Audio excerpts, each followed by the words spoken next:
Hello, and welcome to episode 5 of Not Another F1 Blog.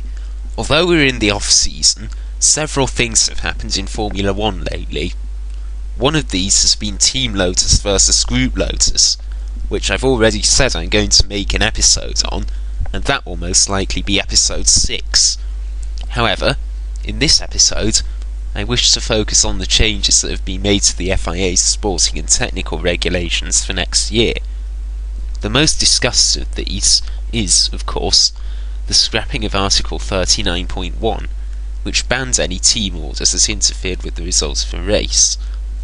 The rule was deemed unenforceable, but proponents of the rule argued that this was only because the FIA never bothered to enforce it. Certainly, if orders of save fuel were given, as was the case at Turkey this year, an investigation could have been done as to whether there was any legitimate need to save fuel. However, if the stewards did decide to investigate, then the teams would likely switch to a different coded message, and then to another one entirely once that one was investigated. So, although I think more could have been done in theory to attempt to enforce a ban on team orders, this would, in practice, ultimately have proven to be futile. So scrapping the ban is certainly the most sensible decision to be taken from a pragmatic point of view. But is it the correct decision from a sporting point of view? As I've said in the past, I don't particularly like team orders, and in my ideal little world, teams wouldn't use them. However, planet Earth is not my ideal little world. Teams do use them, and I can understand why they would, in cases, want to use them. Especially when one of their drivers is mathematically or realistically out of the running for the Drivers' Championship. As a result, I also agree with the removal of Article 39.1 from a sporting point of view. Let's take another look at the most famous example from this year, and also the subject of episode 1.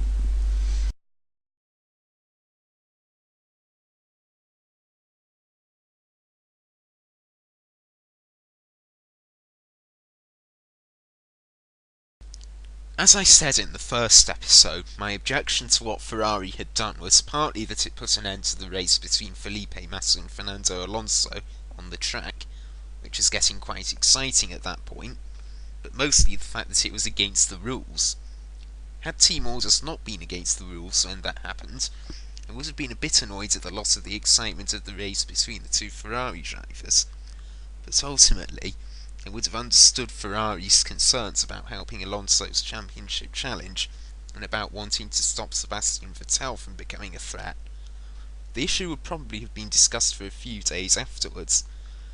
The fans would have debated whether using team orders that early in the season was justified, but there would no longer have been the problem of the legality of Ferrari's actions, and so the chances are that it wouldn't have become the single most controversial incident of the season, and everyone would have moved on from it relatively quickly. One possible objection to the decision to remove Article 39.1 is the fear that there would one day be a repeat of Austria 2002, which is of course the incident that resulted in the original introduction of the article in the first place.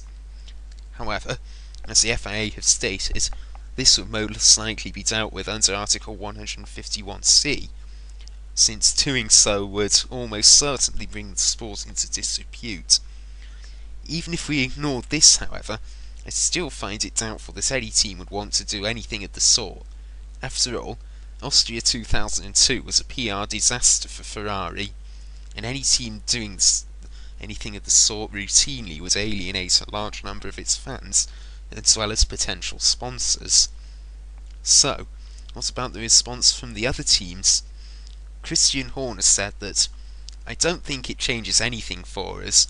We will go into next year giving both drivers the same support as we always have. The important thing for us is that it is what they do on the track. We gave both drivers the very best we could this year, and that is the way we will go into next year."